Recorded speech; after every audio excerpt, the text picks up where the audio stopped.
did that policy, none of the sub-locations in the urban areas came up.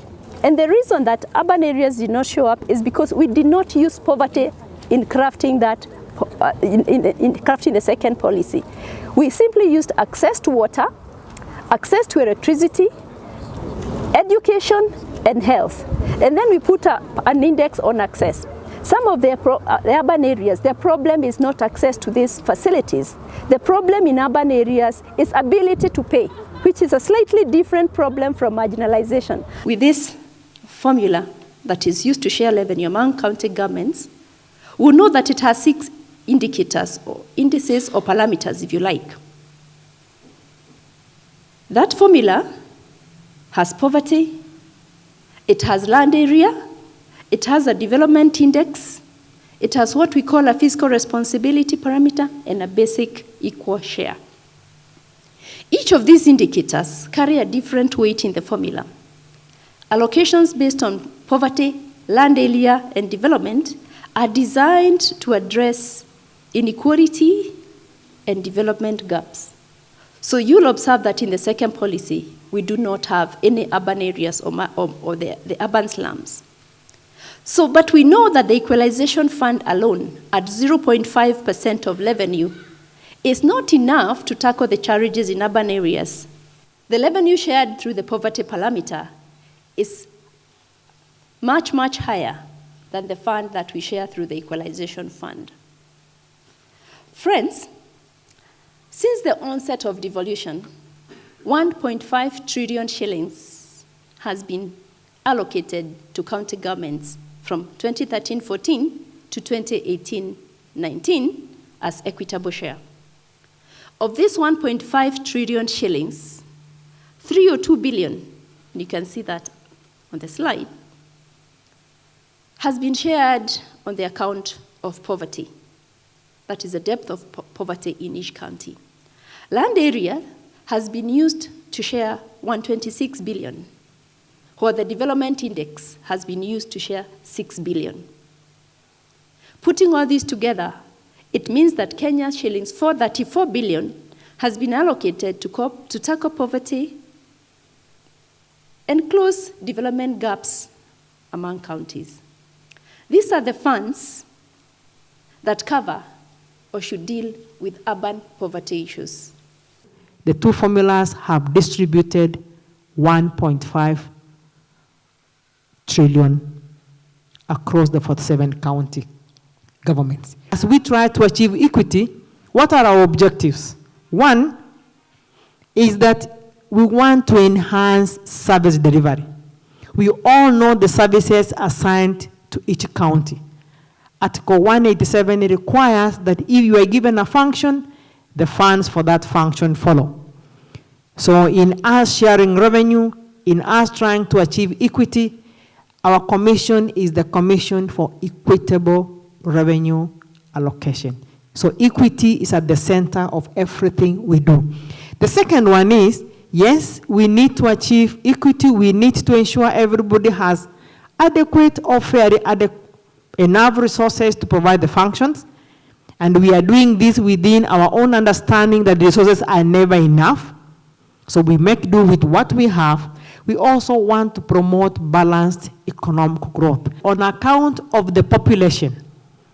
And the population ensures equal per capita allocation. For every person you have in your county, we give you an allocation which is equal for everybody. That the county government have received 700 billion over the last 6 financial years. On account of money shared equally across all of them, county government have received 400 billion. On account of poverty, they have received 302. On account of land area, 125. Fiscal responsibility, where we incentivize you to do the right thing, 31 billion and 6 billion on the development parameter. In terms of focusing for the cluster, which is here in the room, though some counties are not highly represented, In terms of the equitable share for these counties, the figures are in billions, but in terms of the formula, Nairobi has 79 billion, Kiambu has 47 billion. Over the last 6 years, Machakos has received 41 billion, and the Kajiado has received 28 billion. In terms of total allocation based on poverty gap, because that is how we try and address equity, out of the 1.5 trillion allocated to all the 47 county governments, Nairobi has received 11 billion on account of poverty. Machakos has received almost a similar amount of money, 9 billion on account of poverty. Kiambu, we all agree Kiambu is one of the best in terms of the counties listed in this cluster, has received 6 billion on account of poverty, and the Kajiado 2 billion. When we allocate resources, our expectation is that those county governments will put in place deliberate proper policies to try and bring everybody to where they're supposed to be. Because our vision is no Kenyan should be left behind. If these resources are used well, the country should see a significant reduction in poverty and inequality. The challenge, therefore, is for every citizen to hold their leaders accountable.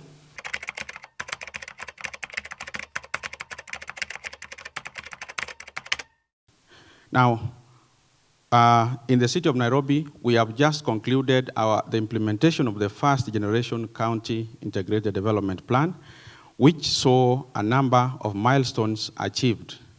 This includes issues of infrastructure, issues of trying to decongest the city, where we have not made much success. However, it's much because most of the plans that we have not been actualized, largely because of resource constraints. One of the things that we want to do now is to address exclusion of certain segments of the population from economic activity through legislation and other structural reforms that we must put in place. Issue number 2 that we are actually tackling is to address issues of income and social policies. We are putting in place income and social policies that are pro-poor.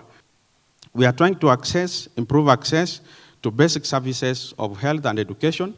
And I think, as you may be aware, Nairobi is among the first few counties that have declared early childhood education free in all public facilities. Number 3, we are trying to target deliberately investments in areas that have been marginalized so that we can be able to bring down the cost of certain utilities, such as housing. And in this case, Nairobi is targeting to do 20,000 housing units in the medium term, and already we are beginning very soon with the Ngara housing project under the Urban Renewal and Housing Program. Number 5 is the issue of strengthening governance, and this one, we are doing it through strengthening the structures of governance so that our institutions and office bearers can be held accountable to the public.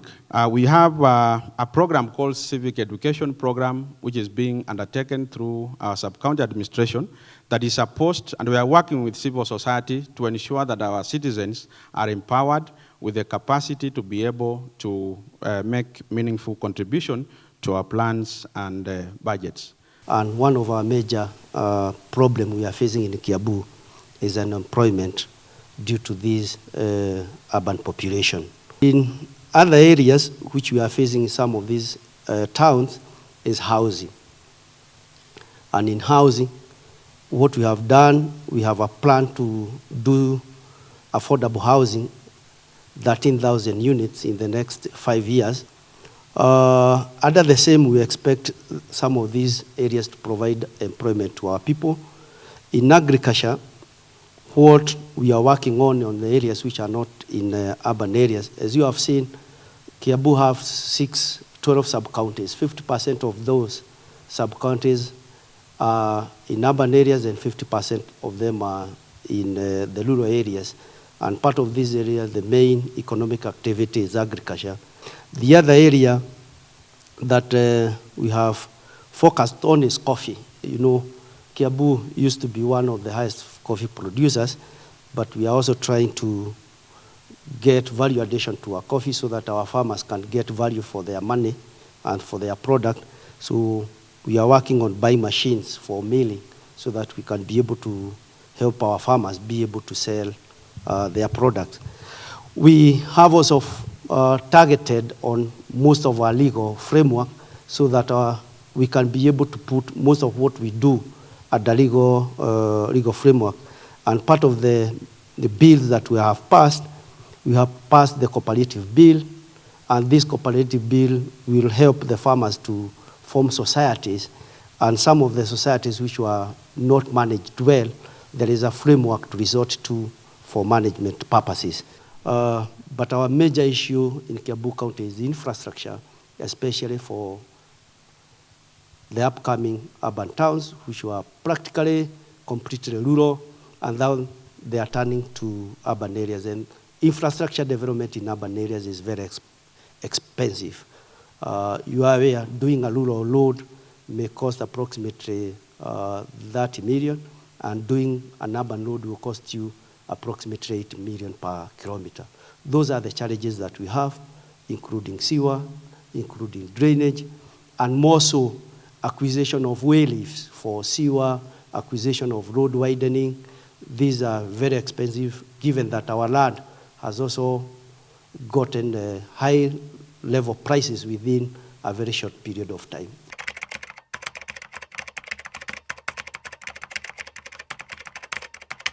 Swali langu la mwendea Kefa. Hivyo anasema kana kwamba Nairobi kuna hiyo story ya ujenzi. Hivi mtajengeje mtu nyumba hili hali chakula mjampa? Kitu cha pili, huyo mtu nyumba yenye anaishi labda ni nyumba ya matope alipa shilingi 800, huje umjengee nyumba umuitisha shilingi 3000 ila ile 800 tatizo ni kulipa.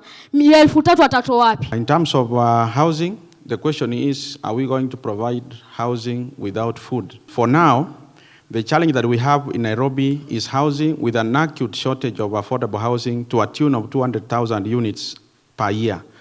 And the reason of this is that there is a lot of rural-urban migration. Rural-urban migration directed at Nairobi is at 4.8%, and that is the greatest driver of population growth in the city. Alongside food security, which we are driving through enhancing. We have reviewed our policies that used to prohibit urban agriculture. Now you can do agriculture in Nairobi. You have seen some of our extension officers coming to areas to teach citizens about new technologies, especially in the informal settlements.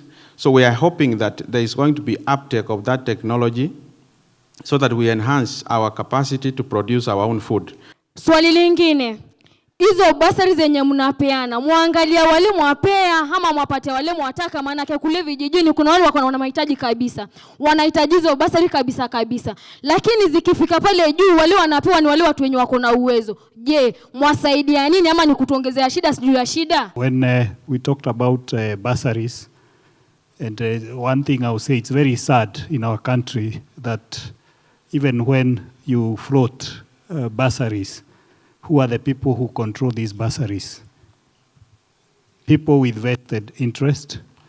Again, even local citizens, people who are even able to pick the forms. When we talk of, in that act, there was overall to be the county integrated committee, which was now to check issues of duplication, where CDF is giving bursary, national government is county government, MCA is giving bursary, which was to be headed by the governor. Then all the people come put together. But you find because of the political differences, these policies or laws are not followed. The bursary is an issue. The target here is bright children from needy backgrounds. But the problem is greed, so that you find that there is always a human hand somewhere. NHIF, tunalipa the lowest person 500 mwenye ako self-employed. Surely ukienda kwa hizi maofisi za government kama Mama Lucy, mali huwa tunakimbilia watu wa Mkuru kwa Njenga. Unaambiwa hakuna madawa uende ubai. Na wewe sasa hizo uko na NHIF. Kila mwezi nalipa 500. Mali nenda kubai hizo madawa na mbona nitoe cash. Hii 500 napeleka kwa NHIF inasimamia nini? Gava ifanye kama hakuna madawa kwa hizo hospitali. Mali natumwa kwenda kubai hizo madawa na cash. Hiyo NHIF ilipie hizo madawa. That's why unapata ukienda Mkuru kwa Njenga watu wengi hawana NHIF. Iwasaidii. Unaenda kwa hosi hakuna dawa unaandikiwa enda ubai dawa. Unaenda kubai dawa unatumia cash. End of the month unalipa NHIF for what purpose? The issue of affordability of health services. Indeed, all the public health services offered in our health facilities are affordable. It's only that sometimes the challenge we have had before is that you find that we don't have drugs. So that when you go there as a patient, then you have to go and buy drugs elsewhere. Efforts have been done to repay KEMSA, who are the suppliers of our drugs. Supply has resumed, and we expect that our facilities will be running normally once again.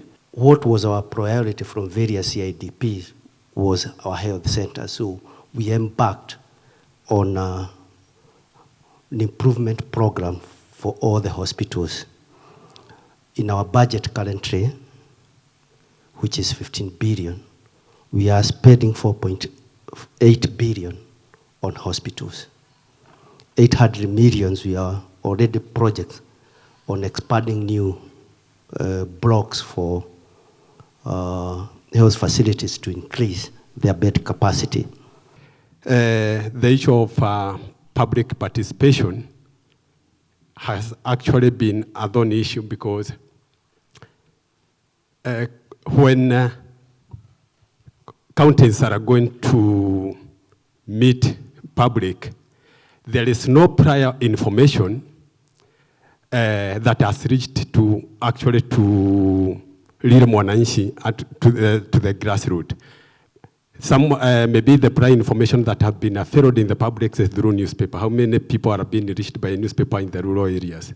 Let us say even in Nairobi areas, in those slum areas, how many people are actually buying newspaper? Can we use like mass SMS, local radio channels in Kiswahili because Nairobi is a metropolitan? The issue of civic education, we are very keen to partner with the civil society, and we have come up with a public participation policy which enshrines civic education, and a particular sector has been assigned that. Finance and economic planning, we are a major consumer of public participation.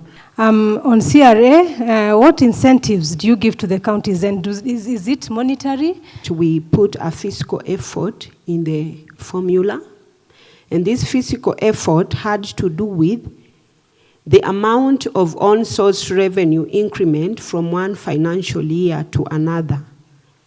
And therefore, when we computed that, we found that there were some counties who had increased their on-source revenue, and there are other counties who had decreased their on-source revenue, or some had not, didn't have a significant change.